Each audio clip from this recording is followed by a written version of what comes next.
Liyayikhetha iGumgedlela inkosi enkulu uBombela isitima samampondo babamkhulu mkhulu phakathi ame.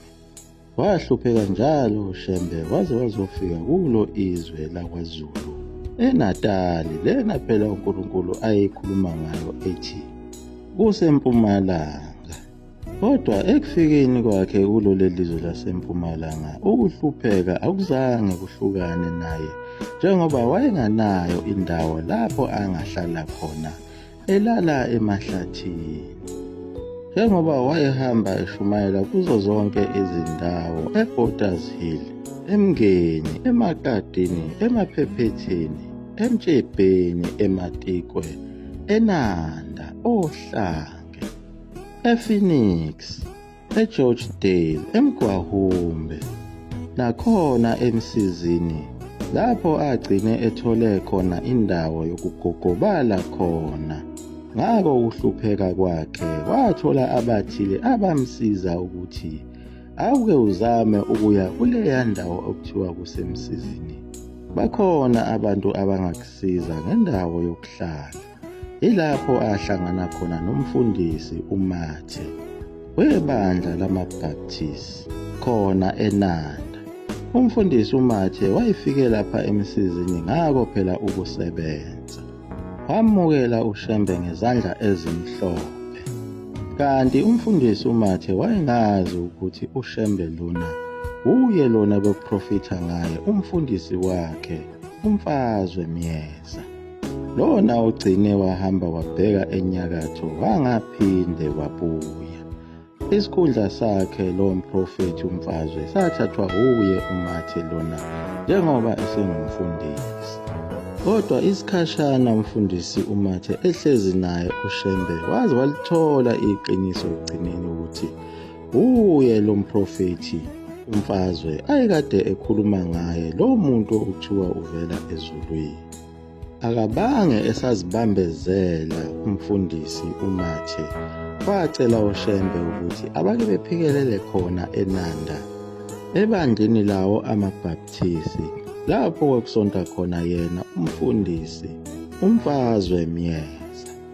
Bamukela ngezandla ezimhlophe uShembe lapho efika khona ebandleni lamaBaptisi. Bajabula kakhulu base bethi, Shembe, njengoba usulapha siyajabula, kungcono nawe ube umfundisi wethu ngoba umfundisi wethu wahamba asazi lapho aphelela khona.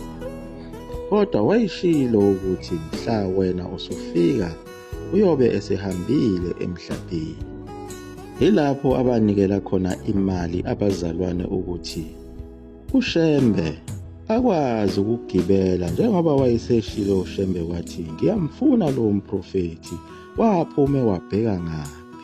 Base bemkhombisa ukuthi wabheka enyakatho. Shembe wathatha lo mnikelo owuzomlekelela ohambeni lwakhe lasenyakatho. Wahamba njalo waze wafika khona kwesenkosi uMdluli. Ilapho ayehamba khona emahlathini elala khona efunana nawo phela amathambo kaMfazwe.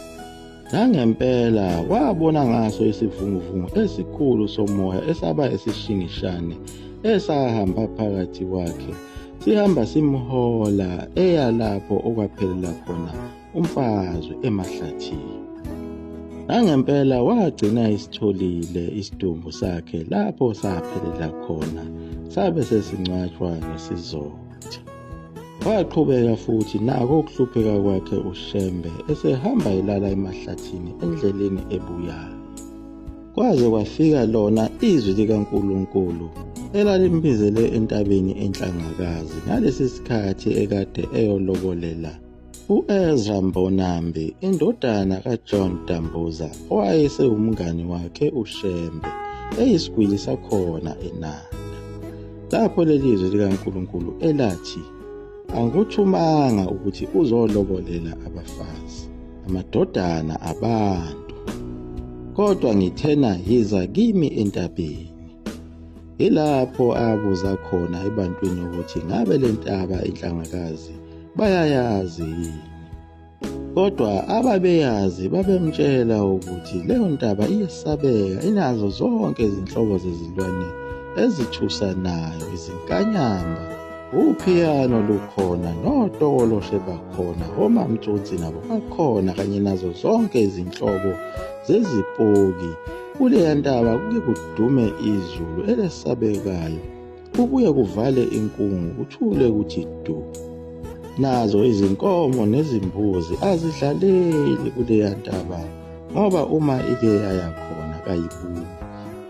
Lamshaya lameqa uShembe ufa, kodwa kwakungasekho ayizokwenza.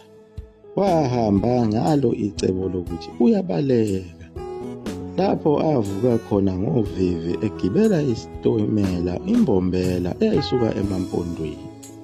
Kanti lizobuya futhi izwi likaNkulunkulu esesesitimeleni lathi, "Uyaphi?" ngoba ngikubizele entabeni enhlangakazi. Waphendula lapho uShembe wathi, "Bengicabanga ukuthi uma ngingafika ezintabeni zakhona ngakithi entabazwe kungalunga." Izwi lamphendula ngokuthi, "Uma ungafuni ukulalela izwi lami, ngizokubulala lapha esitimeleni kanye nabo bonke laba bantu abalapha. Igazi labo liyobalelwa esandleni sakho." Wethuka kakhulu uShembe, wehla ngokushesha kulesi sitimela esasesijamile sesihlule omakhinikha babelungu ukuthi ngabe inkinga sasibanjwe yini. Ekwehleni kwakhe lapho wahamba waya ngalapho kwakukhona khona amakhosazana ayenze umhlangano ka-25. Wafika wawabikela ukuthi izwi likaJehova bantabami selingehlule, ngiyahamba ngiya entabeni enhlangakazi. Kwakuyiyo inyanga kaDisemba ngezikhathi zikaKhisimusi, ilapho izingane ezazikhala khona izinyembezi zikhalela ubaba wazo onguShembe abangamazi noma uyobuya njengoba eya entabeni esabekayo. Lezi zingane zazihamba zimphelezela uShembe, zihlabelela ingoma ezazijwayele ukuyihlabelela uma uShembe esosizini, lapho zazihlabelela khona zithi, "Nkosi, sikelela ubaba," noma ezula ezintabeni engenayo indawo yakhe, elala emahlathini. "Nkosi, sikelela ubaba, wena uyisihlangu sakhe," noma ezula ezintabeni elala emahlathini. "Wena uyisihlangu sakhe," noma ezula ezintabeni engenayo indawo yakhe, elala emahlathini. Kwakukhona wona amakhosazana o-Agagi Shozi kanye nabo oMamtunga behlabelela le ngoma belusizi. Lesi sihlabelelo sasigcina kulo ivesi lesithathu. Kodwa ekubuyeni kwakhe uShembe esenqobile entabeni inhlangakazi, wabe sesiqhubezela lesi sihlabelelo kuvesi 4 lapho ayesehlabelela khona ethi, "Ngomthandazo wezingane uJehova wasilalela, sisazula ezintabeni, silala emahlathini. Zijabhile namhla izitha zethu ezazihlekisa ngathi, sisazula ezintabeni, silala emahlathini. Nanamuhla Nkosi, makube njalo, mazijabhe izitha zethu ezazihlekisa ngathi, sisalala emahlathini. Nanamuhla Nkosi, kusenguwe owawuchitha izitha zethu, sisazula ezintabeni, silala emahlathini." Lesi sihlabelelo wayesesihlabelela esekhululekile ngoba umuzi waseKuphakameni wawusukhona, eselala endlini esehlulene nabo ukulala emahlathini, njengoba wayesho ukuthi namuhla kusanguwe Nkosi owuchitha izitha zethu kusukela khona emandulo, ngesikhathi sisekhona lena kwaJuda, lapho izitha zakhe uShembe okwakuyiwo phela amaRoma Noma esefikile lapha ezweni lasempumalanga kwakusenjalo, njengoba amakholo ayesezimishini ayeyizitha zakhe ezinkulu ezazihlala ngako kumhlupha nokumbophisa ezinkantolo. Behlekisa ngaye, bembiza ngomthakathi nangawo wonke amagama amabi. Mazijabhe izitha zethu ezazihlekisa ngathi. Nanamuhla kusenguwe Nkosi owawuchitha izitha zethu. Liyaguqa lapho iGumkelela mzulu amafutha umkhovu 20 emnesoke phakade. Amen.